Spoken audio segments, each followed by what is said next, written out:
School में नहीं होता कि मेरा भैया 12वीं क्लास में पढ़ता है, मुझे टच किया तो भैया आएगा, ध्यान रखना। यूएसए ने भेज दी अपनी नौसेना बंगाल की खाड़ी में। उसको 7th फ्लीट कहते हैं। उनके कुछ जहाज, बहुत सारे हथियार, न्यूक्लियर वेपन्स की क्षमता रखने वाले हथियार भेज दिए बंगाल की खाड़ी में, इस भाव से कि हम हमला कर सकते हैं।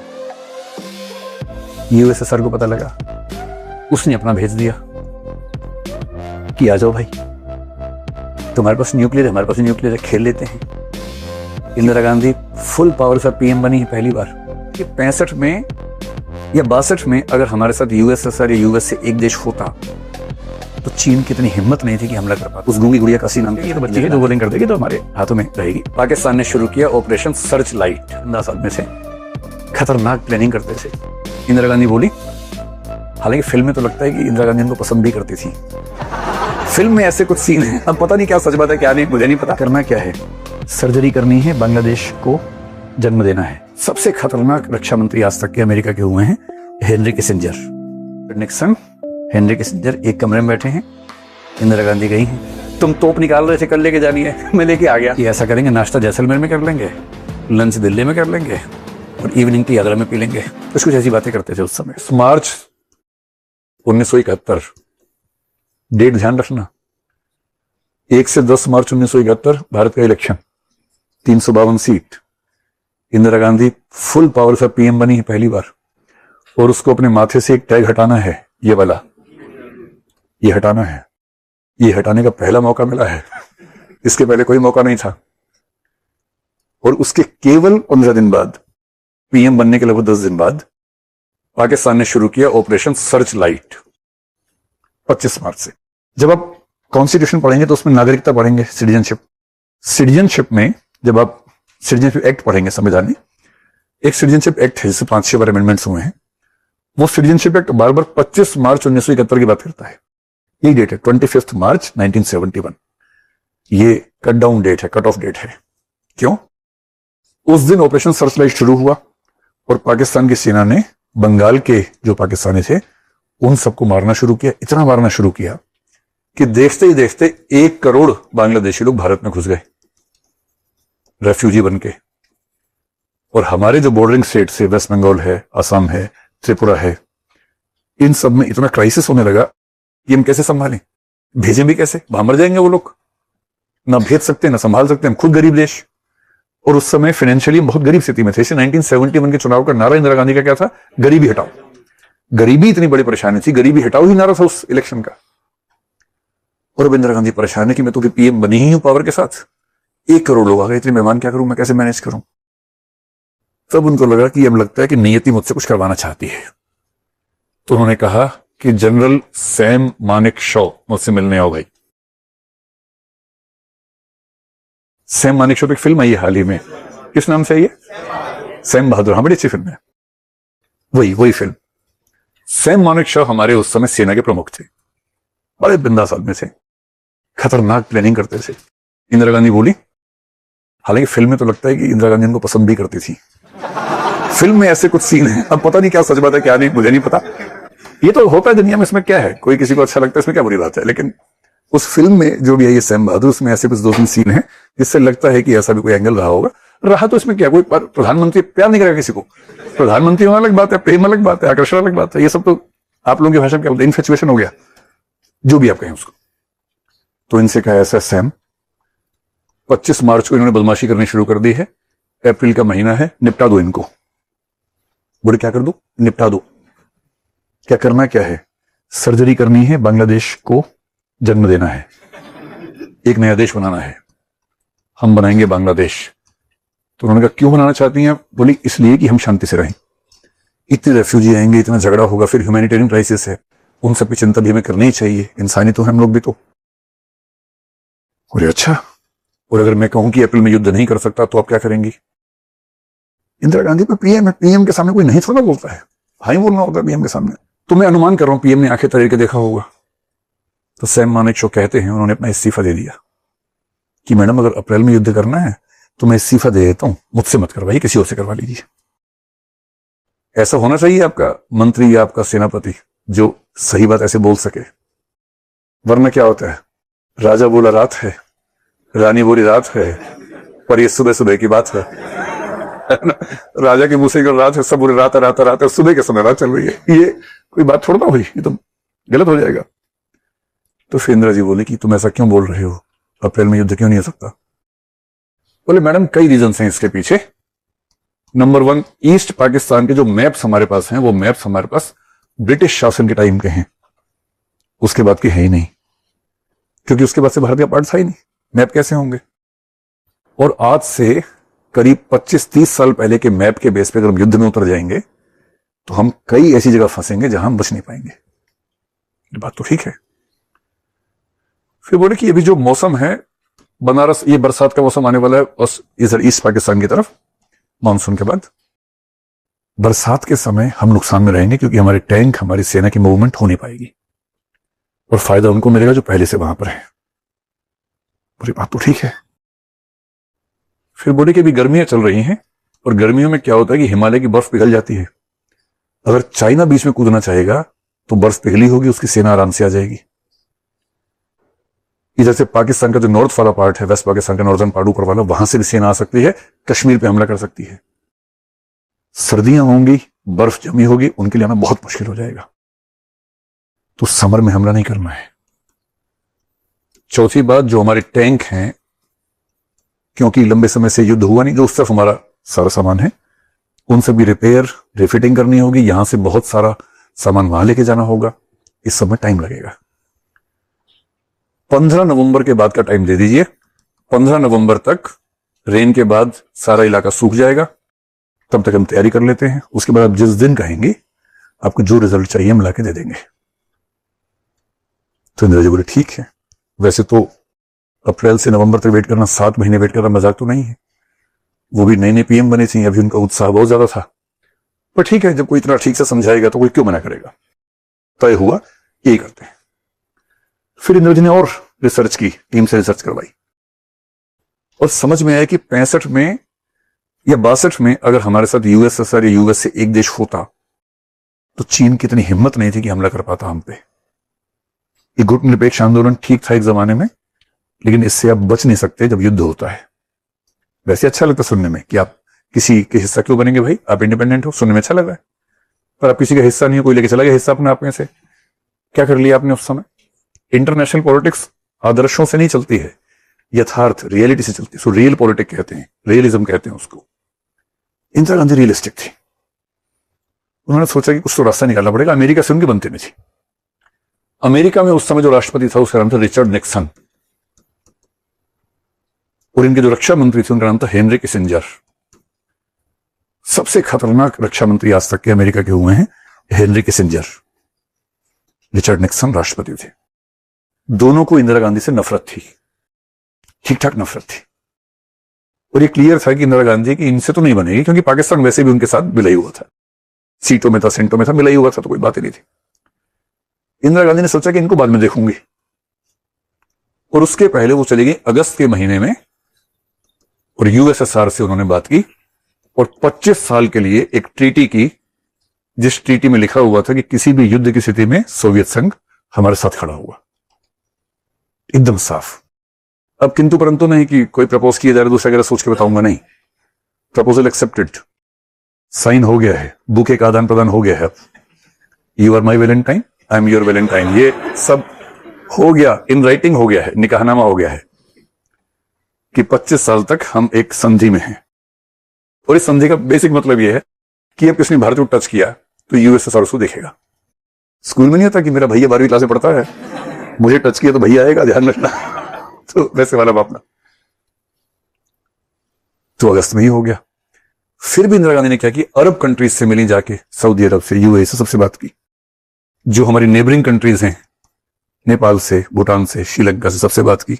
सबको हिंट कर दिया, भाई देखो करोड़ों लोग परेशान हो रहे हैं, इनकी बदतमीजी से कुछ करना पड़ेगा। सबने कहा हाँ ठीक कह रही है, हम आपके साथ हैं, चिंता मत कीजिए, हम विरोध नहीं करेंगे। किसी ने का विरोध नहीं करेंगे, किसी ने का साथ देंगे, किसी ने का डिप्लोमेटिक साथ देंगे, सेना नहीं भेजेंगे, अलग अलग तरीके से सपोर्ट सबने किया। जो नेम कंट्रीज थी उन सबसे बात की, यूगोस्लाविया से बात की, इजिप्ट से बात की, उन सबको समझाया। जब सारा माहौल बन गया, नवंबर आ गया, अब तो ये था कि आज या कल, तब गई अमेरिका नवंबर में इन भाई साहब से मिलने और इन भाई साहब से मिलने। रिचर्ड निक्सन हेनरी किसिंजर एक कमरे में बैठे हैं, इंदिरा गांधी गई हैं, बातें हुई। पहले से दोनों को पता कुछ नहीं होने वाला है, बस दुनिया के इतिहास में लिखा जाए कि हमने आपसे बात की थी। बाद में ये ना कहना कि हमने बात नहीं की थी। बात की, बताया रिफ्यूजी से क्राइसिस क्या है, बहुत दिक्कत है, हमें कुछ स्टेप लेना होगा, आपकी सपोर्ट चाहते हैं। तो निक्सन का मुंह ऐसा बना हुआ था, फूफा जी जैसे नहीं होते, वैसे फूफा जी जैसा मुंह बना हुआ था। फूफा सबसे मनहूस आदमी माना जाता है वैसे, वैसा मुंह बना हुआ था। और कहते हैं कि जब इंदिरा गांधी कमरे से बाहर निकली, अभी निकली भी नहीं थी कि दोनों ने बहुत गंदी बात उनके बारे में बोली, इस तरह से कि वो सुन भी लें। और वो जब रिपोर्ट्स डिक्लासिफाई हुई तो अब वो रिपोर्ट सामने आई है कि क्या क्या बातें बोली गई थी वो रिकॉर्डिंग से। इंदिरा गांधी को पता था कि ऐसे बकवास करेंगे, कोई उम्मीद थी भी नहीं, पर अमेरिकन सिविल सोसाइटी से उन्होंने मीटिंग्स की, उनको समझाया, सिर्फ इसलिए कि अमेरिकी अखबारों में जब छपे, हमारे पक्ष में छपे, तो सरकार पे भी दबाव रहेगा कि ज्यादा एक्शन ना ले हमारे खिलाफ। ये सब किया। अब सैम मानेकशॉ से बात हुई कि भैया बताओ क्या करना है। तो ऐसे में उसने कहा कि अब जब कहें, लेकिन ज्यादा अच्छा है कि युद्ध शुरू हम ना करें, क्योंकि इतिहास में लिखा जाता है कि युद्ध शुरू किसने किया था। और हम तो शांति प्रिय देश हैं, आपके पापा इतने प्यारे थे, हम युद्ध शुरू करें अच्छा थोड़ा लगता है।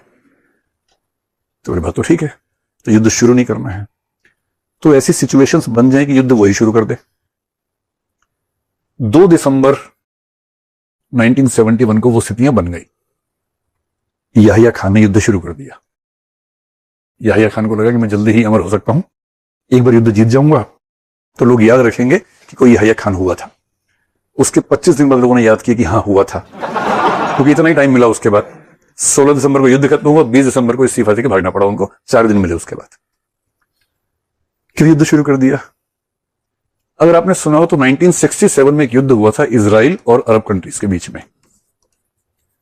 इजराइल के 3-4 युद्ध हुए हैं अब तक, जिनमें 1967 का जो वॉर था सबसे इंपॉर्टेंट था। इजराइल अकेला बीच में रहते, 5-6 देश आसपास से मारते हैं उसको, वो सबको मारता है, ऐसे मारा ऐसे मारा ऐसे मारा, वो बड़ा उसका भी अजीब सा मामला है। 67 में जब उसको लग गया कि युद्ध होने वाला है, उसने वेट नहीं किया, प्री एम्प्टिव अटैक कर दिया कि मुझे पता है कि तुम कल युद्ध करने वाले हो, मैंने आज ही शुरू कर दिया। सरप्राइज दे दिया, धप्पा, तुम तोप निकाल रहे थे कल लेके जानी है, मैं लेके आ गया, वही मार दिया। और 6 दिन में सारा खेल खत्म कर दिया उसने। तो उस समय दुनिया भर में एक विचार चल रहा था कि जब युद्ध तय हो जाए तो प्री एम्प्टिव अटैक कर देना बेहतर होता है। तो जो पाकिस्तान इजराइल से नफरत करता है, इजराइल को आज तक उसने मान्यता ही नहीं दी है, उससे सीखा उसने कि युद्ध कैसे करना चाहिए। याहिया खान को लगा कि मैं भी धप्पा कर देता हूं, इनको पता भी नहीं चलेगा, अचानक प्लेन पहुंच जाएंगे, धप्पा हो जाएगा, हार जाएंगे। और उत्साह बहुत था, उनकी प्लानिंग वैसी जैसे हम लोग करते हैं यूपीएससी में ना, कि बस प्रीलिम्स तो हो ही जाएगा, एसए में 170 नंबर आ ही जाएंगे, जीएस में 580 नंबर आ जाएंगे, इंटरव्यू में तो 215 से कम कैसे ही आएंगे।